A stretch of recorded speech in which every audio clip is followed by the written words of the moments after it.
So, hello mga ka-experience. Uuwi naman tayo sa ating hometown. Let's go!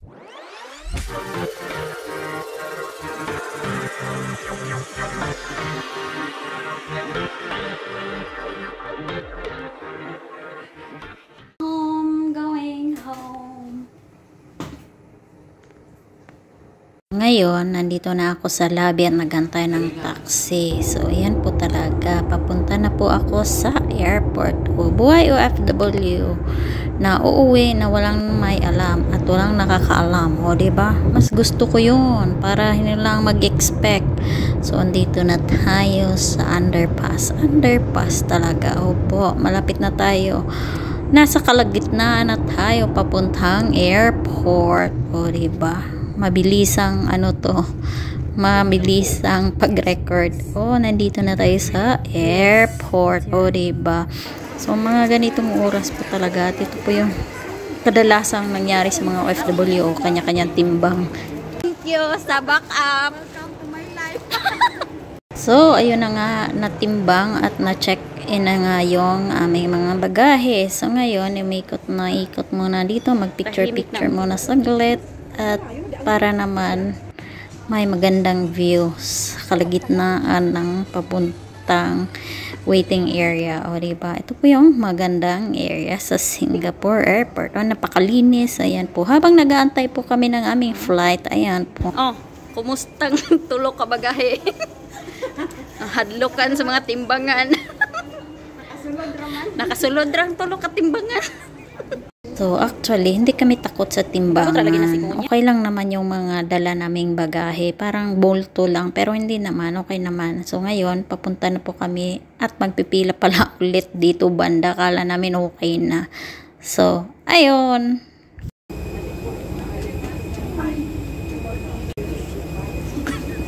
Ang mga stress daw. Stress? Ayaw, sakit na po mundo. An altitude of 33 or 35,000 feet.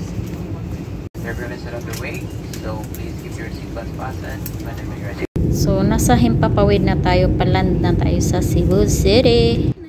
So, ngayon nakarating na po kami sa Cebu. So, Singapore to Cebu yung aking flight. Yes po, 5 o'clock in the morning.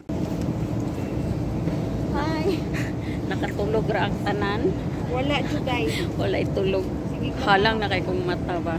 Itong sa akin So ngayon, nandito na yung bagahe ko. So, papunta ako doon sa kabilang terminal sa local na flight na kung saan hindi ko alam kung meron bang shuttle bus na papunta doon sa kabila na mag-transfer sa mga bagahe or wala. Kasi hindi ko talaga alam. Kaya nagtulak ako from the other side to this side. At hindi ko din alam kung saan talaga dadaan. Kaya dito ako dumaan. Bahala na si Batman. Hindi pa talaga okay yung tuhod ko at that time. So ngayon, nagantay ako ng mga 5 hours para naman makalipad papuntang Dumaguete. Sa kakaantay ko, ilang beses akong nakatulog dito banda. So finally, may oras na din at umabot na din at umambon. So ngayon, nasa aeroplano na kami pasakay papuntang Dumaguete City. So nandito na ako sa aeroplano. Sana'y gabayan nyo kami, Lord, sa flight namin na maging safe sa pagland kasi umambon siya. And yes, papunta at palipad na po ang aeroplano. So, diba? Nakita nyo ba ang nakikita ko? The Cebu Terminal. So, ngayon, nasa Himpapawid na tayo. And then, after 45 minutes, Dumaguete landed. Yeah. Umuulan po talaga. Umambon dito po sa Dumaguete. And yes, the OFW is here we go. Welcome to Dumaguete City. Diba? Umuwi ako na walang may alam. So, nang namakawi tayo, kailangan nating unahin yung mga trabaho at dapat matapos ang dapat trabahuin.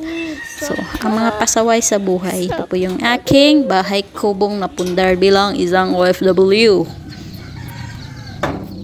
Inaye, mahulog. Gaga.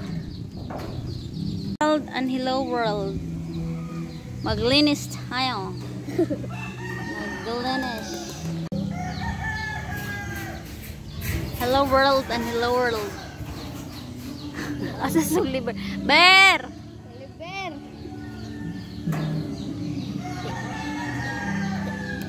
Kilo init. Boy. Naog boy. Asa man ni? Mana? Ansa man na? Bantay mahulog, bear. Bantay mahulog.